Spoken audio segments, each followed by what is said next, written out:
Federal prosecutors say there is not enough evidence to pursue charges related to the death of American Shanquella Robinson, who died in Mexico last year. Hey, what's going on, my good people? I know some of y'all upset right now. Emotions are high. The FBI then came out and told us they're not going to press any federal charges against the Cabo Six in Shanquella's case. So I get the frustration, I get the anger, but for this ride, I want you to remove your emotion and let's focus on the details. Because if you carefully break down the FBI statement, it paints a picture. And hopefully, by the end of this ride, you'll have a better understanding of why they came to that conclusion, not to press charges. So we're going to pull out a few things from their report. And again, remove the emotion. Come on, ride with me. Now, I need y'all to take note of the fact that when the FBI became involved, the fight video had already surfaced. Understand that. The fight video had already surfaced. So I'm 100% sure they interviewed the Cabo Six because now this fight video has to be addressed. So I'm sure they interviewed them.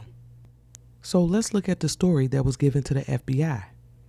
In their report, it said that Shanquella was reported to have been drinking heavily on Friday night, and she continued to drink until the early morning hours of Saturday. Now, I know the toxicology report came back and said that she had no ethanol in her system. But after hearing Shanquella like this, how we do it because we used to drink motherfuckers. Drink! so it's safe to assume that she was drinking. We don't know how much she was drinking. We don't know when she took her last drink. But it's clear to me that she was drinking. And then between 7 and 7:30 Saturday morning, she was attacked. According to the Cabo 5, because at this point, Nazir's not there. So we're only talking about the Cabo 5. According to them, Shanquella went back to her room following the attack. Wait a minute. What that tells us is this. First and foremost, that is not Shanquella's room. It's not. Couldn't be. And nowhere in none of the reports that we've been given does it states who this room belongs to. Nowhere. The only thing that we got pertaining to a room was the concierge statement saying that Dejanay had the master. But hell, even at this point, we don't even know if this room is the master. So we don't know whose room this is, okay? But it's not Shanquella's. No. So with that detail, you have to ask yourself, why is Shanquella in somebody else's room naked? I mean, now, I know we can go a lot of different ways with this. You know, was she the aggressor? Did she approach this situation and wasn't thinking it would go this far, but it went too far? I mean, I'm just asking. Because like I said, we can go a couple different ways with this. But you have to ask yourself, why is she in somebody else's room naked at 7:30 in the morning? And not only that, that statement proves to us that Shanquella walked away from this attack. And I know it's hard for some of y'all to wrap y'all mind around it. Some of y'all don't want to believe it. But think about MMA fights, boxing matches. We've seen people walk away from worse. It's just that I feel like we put too much weight into this 15-second video, not knowing what happened after this video shut off. We ain't know nothing. And don't forget, there's multiple people recording. So what if there's another video that shows Shanquella get up off the floor? It may not have shown where she went, but it showed her getting up off the floor. And the FBI could have been like, look, well, where did she go? And they like, back to her room. And think about this. If you was in her situation and was able to walk away from this attack, where would you go? I would go back to my room too. They in a whole nother country. It ain't like she could have been like, look, I'm about to get me a ride up out of here, you know. No. She had nowhere else to go but back to her room. It goes on to say that there is no further information available on her condition until she was discovered shortly before noon, lying face down on the bathroom floor by housekeeping, who then notified her friends. Y'all, this was loaded. To know that there was no further information available on her condition until she was found by the maid tells me that when she got back to her room, nobody checked on her. Nobody. They left her alone. You know, hell, she might have even wanted it like that. Because here she's in a situation where she's surrounded by people who she thought was her friends. They've pointing and laughing and recording her get beat up. I wouldn't want to be around them neither. So they left her alone. And it wasn't until the maid got there that they found her in the bathroom. Now, I'm going to be honest with y'all. I never believed that maid story. Because when we first got that information, it came from like a third party. And then they told us that the maid found her and the maid found her dead. I couldn't ride with that. But then when we got to looking into the description of the villa, what we found out is that there is maid service Monday through Saturday. So in my mind, 2 + 2 = 4. So it's not too far-fetched to believe that a maid showed up because a maid was scheduled to be there. In another portion of the statement, it says, Shanquella's level of consciousness immediately following the fight is not clearly documented, although she was able to return to her bathroom area. It is also not known if she may have fallen and hit her head in the bathroom where she was discovered lying on the floor approximately 4 hours later. Now, understand this. After reading this report, it's clear to me the maid has a statement. I don't know when she gave it, don't know exactly what's in it, but the key part that they took away from it was the fact that the maid found Shanquella lying on the floor in her bedroom. I wonder how long she had been laying there. And not only that, exactly how did they find her? How did the maid find her? Now, I know in the one portion of the statement, it said that she was laying face down. And I pictured something like this. And when I look at this photo, the first thing that came to mind was Shanquella's head injury, the one on her forehead.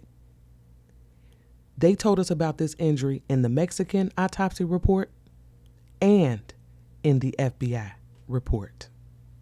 So, although the autopsies didn't match completely, the one thing that they both had in common was this hematoma of the forehead and cerebral edema. And both of them deal with the swelling and bleeding of the brain. Now, both of them can be caused by either a vicious attack or a fall. So here's the thing. We got an injury to her forehead, and we have an independent witness, the maid, saying that she found her face down in the bathroom. The most likely scenario is that she fell in the bathroom. Mexico had Shanquella's body from October the 29th through November the 10th. The family received her body back on November the 10th. So understand this. The whole time she was over there in Mexico, all they had to go on over there was witness statements, the autopsy, and the police reports. There was no fight video. So that fight video wasn't a part of their investigation. There was no fight video. The family heard about it, but nobody had seen it. In my opinion, this is why Mexico ruled this an accidental death and tried to tell us that there was no foul play. Because here, all they have is a girl who was found face down in a bathroom who ended up with a head injury and died. Mexico looked at this like it was a 2 + 2 = 4 situation. Case closed. And that's probably why Mexico did a partial autopsy and embalmed her body before they sent her back to the U.S. And understand this. After Shanquella got back to the United States, the video surfaced. And on 11/16, it says that the ME was contacted by Detective B. Fitch on behalf of the FBI and asked to perform a complete autopsy examination in order to determine Shanquella's cause and manner of death. They did the autopsy on November the 17th. So 7 days after Shanquella got back to the United States, the FBI stepped in and asked for their own autopsy. They said it wasn't enough evidence, but I don't believe. And then they said that they don't know what was the cause of her death, but the cause of her death was due to the fight, from what we could see. Now, we know that there are discrepancies between both autopsies. We know this, and we're going to discuss that at the next roundtable. But one of the main things that came out of this was the fact that we were led to believe that Shanquella had this severe spinal cord injury and atlas luxation. Some people refer to it as internal decapitation. But yet, the FBI's autopsy did not show that. And they did a full autopsy, not a partial, a full.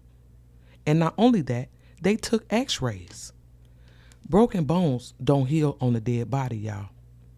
And she said she didn't have a broke neck, and she also died from the swelling on the brain, but she also was beaten. So now, the FBI has all the reports from Mexico, plus their own independent autopsy, their own witness statements, and it's still not enough.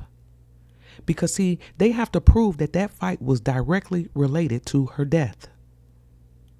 And they can't prove it. They told us that they did not know Shanquella's level of consciousness after the attack. Why? Because nobody checked on her. Nobody could speak to that. And then we go from that to an independent witness telling them that they found her face down in the bathroom. Now, you would think that after us looking at that video, all the head blows that Shanquella took, it would have left her dazed and dizzy, which may have contributed to her fall in the bathroom. But you got to be able to prove it. And with the evidence that they have, they can't prove it.